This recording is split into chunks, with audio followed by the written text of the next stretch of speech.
Howdy guys and dolls out there in YouTube land, your favorite little keto goofball diamond. Today is Keto Diary day 1104. This is my life's journey of weight loss, good health, and just getting my life back and enjoying myself. A lot's changed in the last few days, or my mindset's changed, the thought processes have changed. So I'll let you in on that secret and more in a minute. I have questions for you. I have questions, okay? I've got questions. Don't forget to subscribe. Don't forget to like if you like my videos. Subscribe if you're new here, because you're gonna love me. I'm insane. And if you don't love me, it hurt my feelings, but I'll live. Anyway, now let's rant, rave, and misbehave. Keto Diamond style.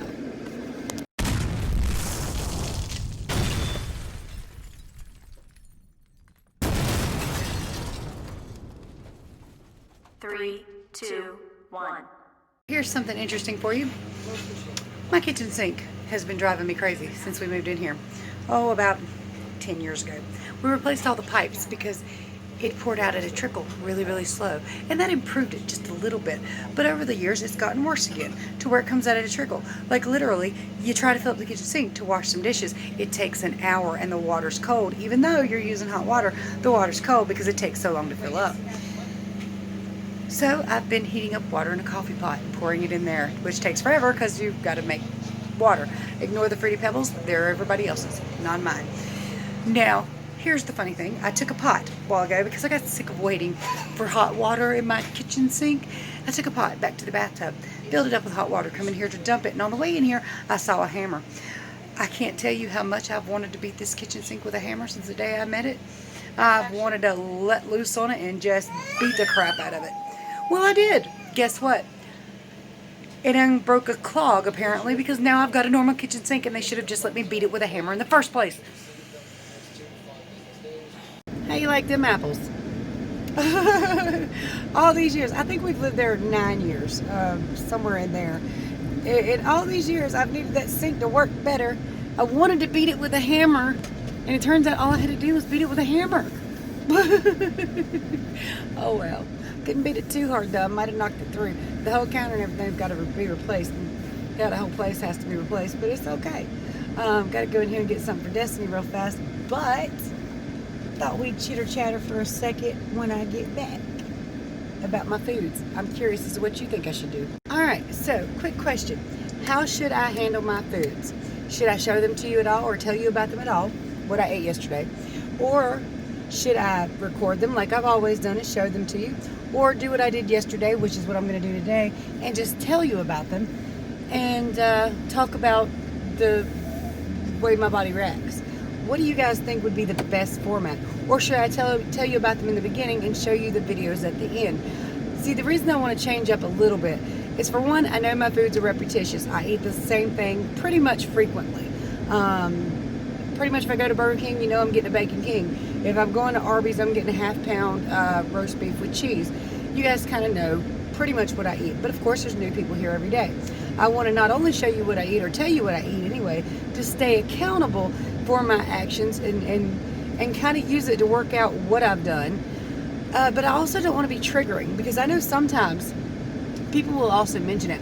But sometimes I myself will go to somebody's YouTube videos with their foods shown, and it'll make my belly growl, and I might go eat earlier. It's triggering, I guess, which is a ridiculous word, but it is pretty much the fact of what it's doing.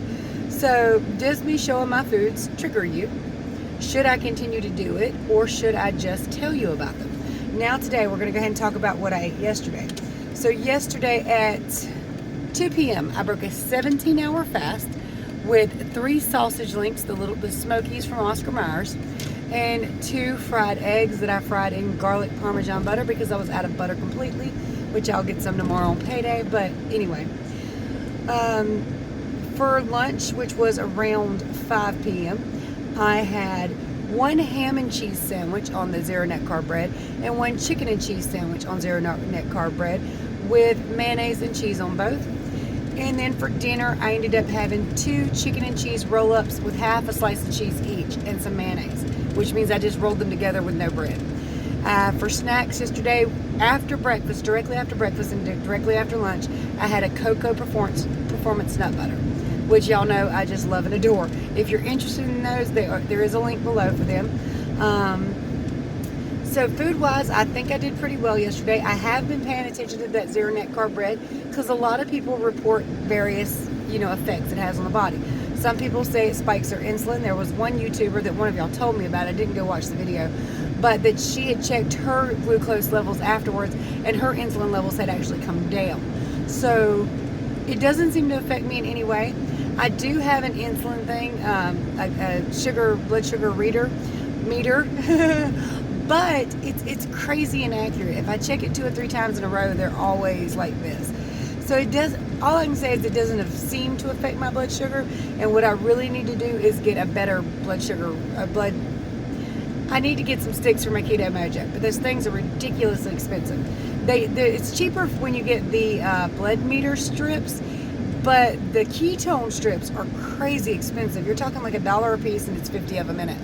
Who got $50 for that? I don't.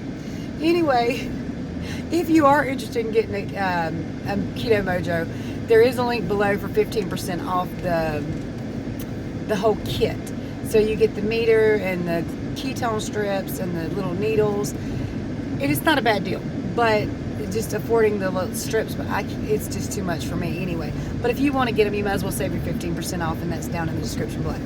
Okay, that being said,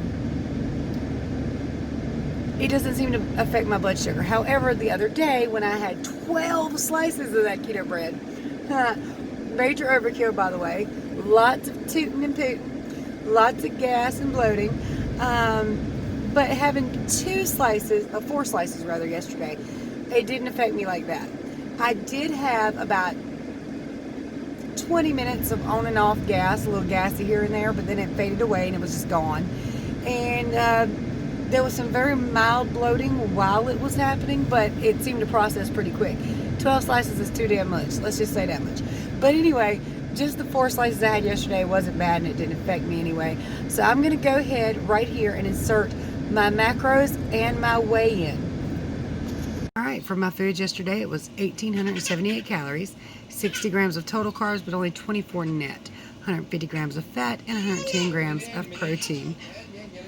I guess we weigh, what? 160.8. I had to go check and see what the video said myself because I forgot.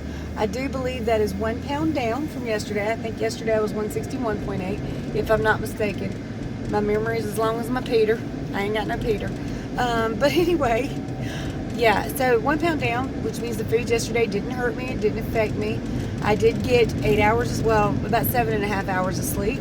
So nothing wrong with that. Everything went pretty okay yesterday. Now I want to talk to you guys about something. It is a comment I get once in a while. It's well-meaning. Nobody means anything by it. It's not a bad thing. But it's people being curious. And you can't blame them. So if you watch this video and you're a new subscriber, then you go watch a video from mine of a couple months ago, you'll see I'm in the same weight range.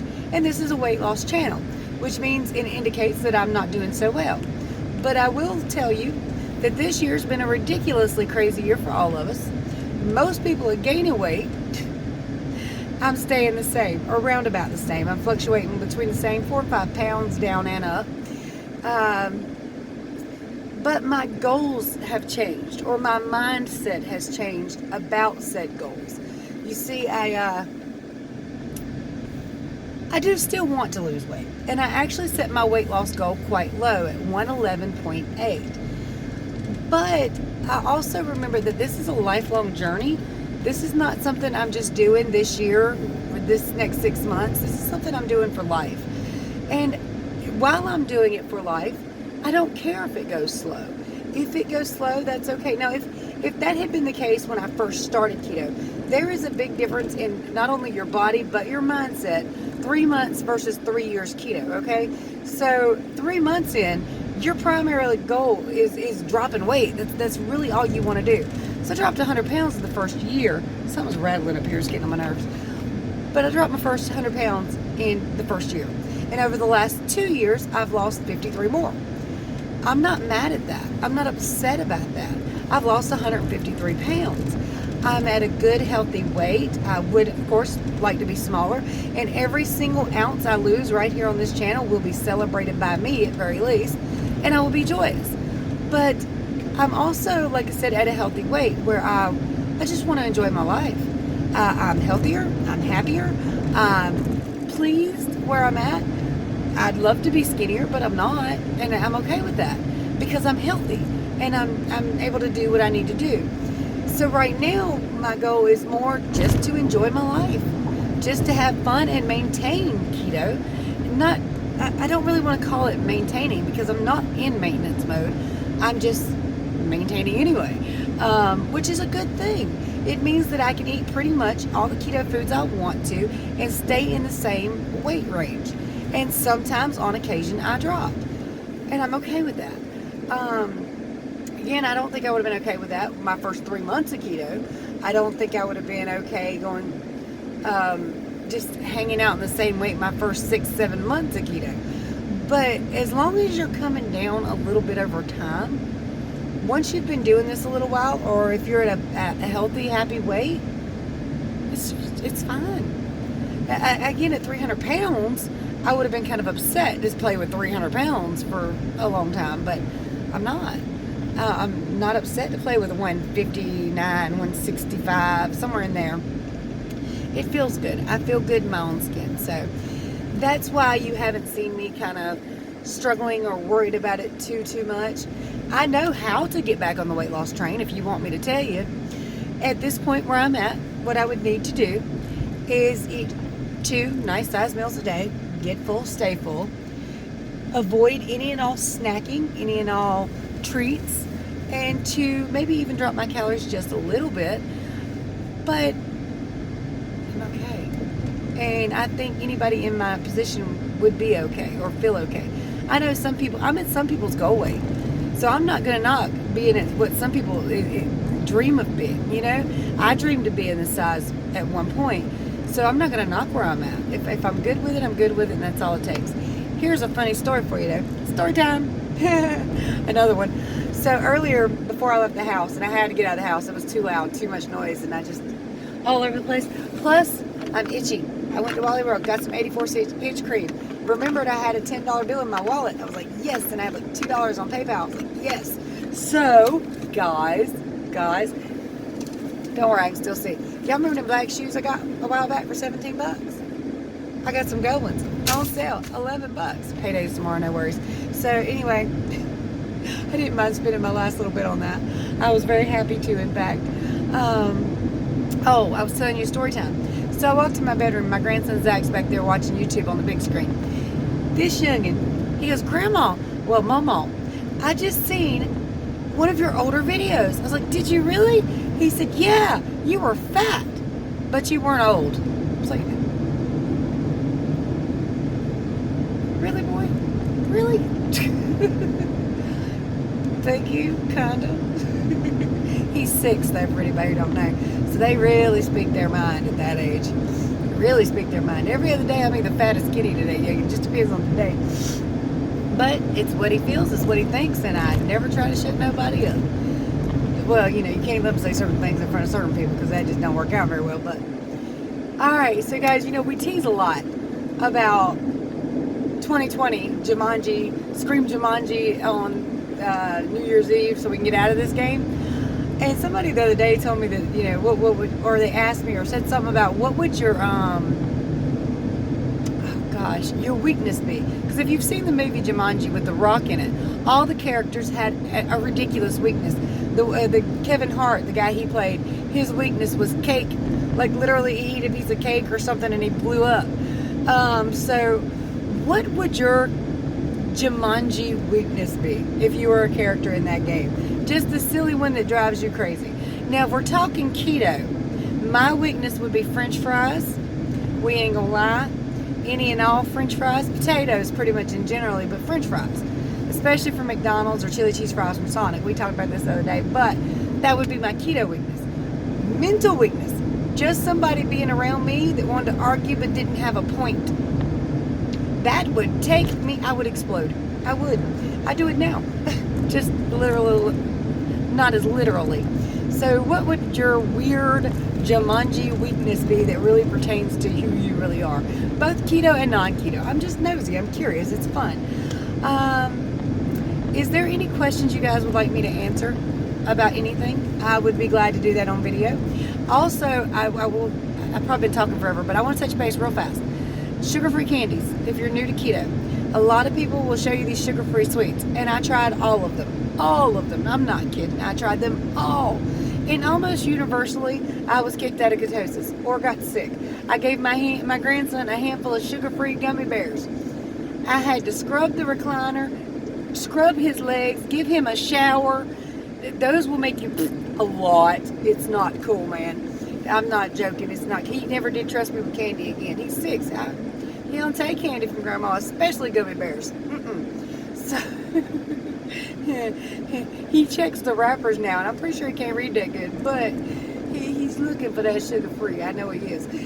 Okay, so the thing about the sugar-free candies, everybody's body's different. I'm gonna run this up real quick.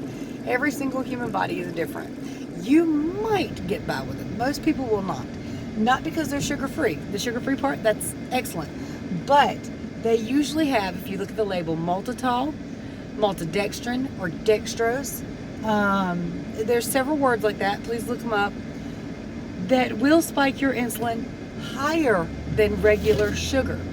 Oftentimes they're also sweetened with either acetylene potassium or sucralose. I can't have sucralose. Even the smallest amount, the very last ingredient on the package, I get kicked out of ketosis, I gain water weight, and I get a migraine for about 24 hours. And I'm not talking about the good kind. Is there a good kind?